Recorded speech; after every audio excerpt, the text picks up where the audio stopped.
Pemirsa masih di IDX Season Closing dan kami juga masih mengundang Anda untuk bisa berpartisipasi dan bergabung bersama dengan kami di WhatsApp interaktif di 0812 di 8788 di 3723 seperti yang tertera di layar televisi Anda nantinya. Langsung saja pemirsa kita akan coba lihat saham-saham pilihan apa saja yang direkomendasikan oleh Bapak Philip Jeremy terutama dalam menghadapi perdagangan di keesokan harinya.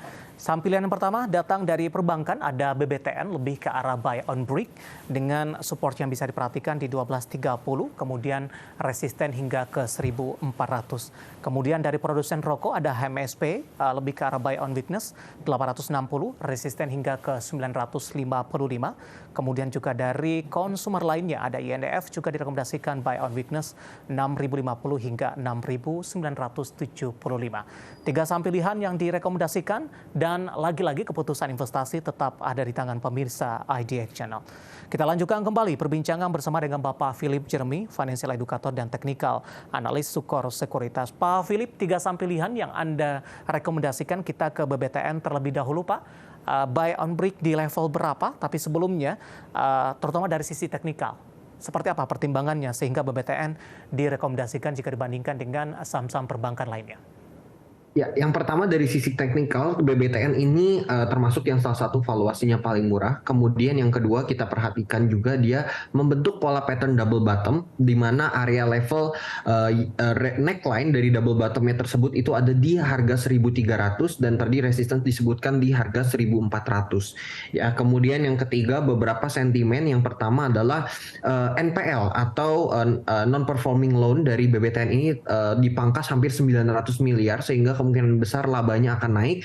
Yang ketiga juga apabila terjadi penurunan suku bunga, kita akan perhatikan BBTN sebagai salah satu perbankan yang memang banyak membagikan kredit di bagian sektor perumahan. Ini akan sangat tersentimen ya, karena memang dengan suku bunga yang lebih rendah perkreditan akan lebih banyak dan juga ini akan tentunya berdampak terhadap laba dari si BBTN di tahun 2024. Baik, buy and breakout di level berapa untuk BBTN Pak?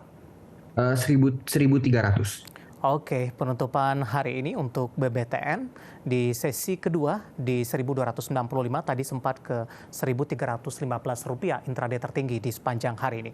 Kita beralih ke saham pilihan yang kedua pemirsa dari produsen rokok ada HMSP tapi lebih ke arah buy on weakness ini. Analisis Anda untuk HMSP?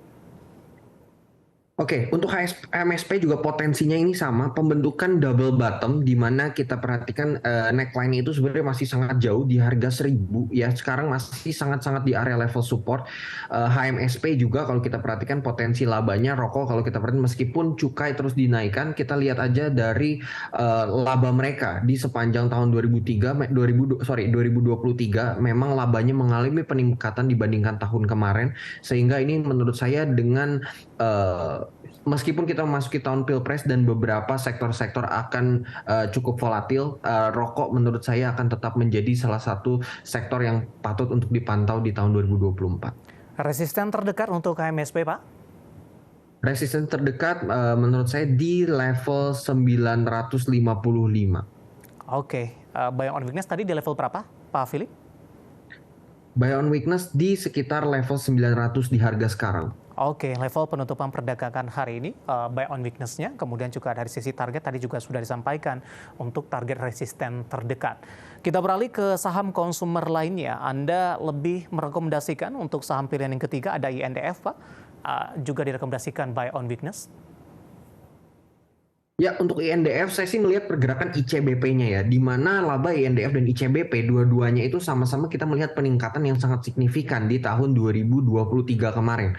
Nah, dan kalau kita perhatikan juga consumer goods ini menurut saya dengan seiring perkembangan ekonomi akan terus excel dan juga akan terus konsisten. Dan kalau kita melihat secara trend line atau chart pattern pembentukan INDF itu terjadi pola pembentukan sideways, di mana sideways itu terbentuk dari harga 6.450 sampai dengan 7.500. Jadi sekarang dia di 6.400 itu sudah cukup dekat dengan area level support sehingga memungkinkan kita untuk dengan mudah memprediksi kemungkinan pembalikan arahnya ke sekitar area 7.500 yang menjadi target resistance dari NDF. Baik, lebih cenderung tertekan Pak dalam beberapa bulan terakhir, sempat di atas 7.400-an, namun dalam beberapa bulan terakhir cukup konsisten di 6.000-an dan cukup sulit balik ke 7.000. Seberapa besar peluangnya? 2024 menurut saya peluangnya akan sangat besar ya untuk kembali karena ini juga melihat kalau kita lihat secara historical dia tidak pernah turun di bawah area level 6.000 ya dia terakhir turun di bawah 6.000 itu pada Maret 2022 itu pun dia langsung rebound dan menyentuh level 7.000-an lagi. So menurut saya ini cukup easy ya, cukup mudah, trade yang cukup pasti untuk swing trade. Baik, 3 saham pilihan yang direkomendasikan ada BBTN, HMSP, kemudian juga INDF, dan lagi-lagi keputusan investasi tetap ada di tangan pemirsa IDX Channel. Pak Philip, pertanyaan di WhatsApp interaktif kami sudah cukup banyak yang masuk sampai sejauh ini. Kita akan coba ulas satu persatu, Pak. Yang pertama tidak menyebutkan nama dan lokasi. BRPT tadi pun juga sempat kita ulas sebenarnya, tapi kali ini case-nya adalah baru ingin masuk untuk BRPT. Di level rekomendasi berapa, Pak? Tadi juga sempat Anda sampaikan, tunggu koreksi lebih dalam mungkin terlebih dahulu untuk BRPT? Ya, tunggu koreksi dalam sampai ke area neckline double bottom di harga 1190 sampai 1200 kalau mau entry. Oke, tidak menyebutkan nama dan lokasi. Penutupan hari ini BRPT 13.50 melemah di 1,46% dan kalau ingin berpartisipasi tunggu level yang lebih rendah lagi untuk BRPT. Baik, kita beralih ke pertanyaan selanjutnya. Ada Bapak Diki dari Kalimantan. Nah, kali ini juga masih menanyakan saham BRPT, Pak. Sudah punya di 13.60, nyangkut. Tapi posisi nyangkutnya belum terlalu jauh untuk BRPT. Apakah masih bisa di hold sampai akhir bulan dan target bisa sampai ke berapa untuk BRPT? Saran saya memang kalau masih 1360 cut loss dulu karena ini kalau kita lihat dari volume belum ada tanda-tanda pembalikan arah. Jadi kalau menurut saya kalau masih ingin hold selama masih di atas 1300 masih boleh hold. Oke, jawaban untuk Bapak Diki dari Kalimantan untuk BRPT dan tadi pun juga sekaligus menjawab pertanyaan yang sama untuk saham BRPT. Pak Philip, masih ada beberapa pertanyaan lagi, kita masih punya satu segmen. Kita akan lanjutkan, kita akan jeda terlebih dahulu dan pemirsa kami akan segera kembali usai jeda berikut ini. Kita sudah sampai di segmen terakhir dan terima kasih juga untuk Anda yang masih bergabung bersama dengan kami. Pak Philip, kita lanjutkan kembali Pak. Langsung saja saya ke pertanyaan selanjutnya. Bapak Felix ini dari Surabaya menanyakan prospek saham perbankan NISP Pak. Sudah hold di 1100, penutupan hari ini 12.30 sudah profit sepertinya. Apakah bisa average up atau take profit saja terlebih dahulu untuk NISP? Oh, saran saya tidak untuk average up dan tidak untuk take profit. Di hold terus sampai menuju ke all time high-nya di sekitar 1300 karena melihat tren pola pembentukan dari perbankan lainnya. Baik, 1300 ini target sampai kapan, Pak Philip? Ini tidak akan lama ya kalau kelihatannya. Ini kemungkinan besar di waktu 1-2 bulan ini akan tercapai. Oke, jawaban untuk Bapak Felix dari Surabaya NISP sudah profit di 1100, penutupan hari ini 12.30. Ada potensi yang cukup besar secara teknikal ke 1300-an dan lagi-lagi keputusan investasi tetap ada di tangan pemirsa IDX Channel. Baik, kita beralih ke pertanyaan selanjutnya Pak. Bapak Aji dari Serang, terima kasih juga sudah bergabung, menanyakan saham Inet Pak. Bagaimana analisisnya? Saya akan coba cek juga. Sinergi inti andalan Prima TBK. Hari ini tertekan cukup dalam di Rp85 per sahamnya. Ya, Inet ini udah jebol area level support ya. Ini harusnya udah cut loss. Ini sebenarnya dikasih kesempatan untuk jual. Saran saya langsung jual sekarang karena memang kita lihat dia udah jebol tren. Oke, untuk Inet belum direkomendasikan masuk, baru yang ingin masuk, Pak Philip? Ya, tidak direkomendasikan. Oke, selanjutnya ada Bapak Anggiat dari Bekasi menanyakan saham-saham pertambangan batubara. Kali ini ada Indi, Pak. Ya. Oke, untuk Indi kita lihat posisinya masih cukup tertekan ya selama dia belum patahkan 1700 itu masih ada dalam fase downtrend gitu ya. Selama belum close di atas 1700. Sekarang masih 1580. Kalau misalnya dalam posisi loss ya saran saya hold jangan averaging. Kalau bisa cut loss dulu sebenarnya saran saya. Nanti kita belinya on breakout ketika dia akan mematahkan downtrendnya. Oke, Bapak Anggiat di Bekasi ingin masuk ke saham Indi, belum direkomendasikan untuk saat ini, tunggu penguatan terlebih dahulu. Tadi buy and breakout di level 1.700-an begitu Pak ya?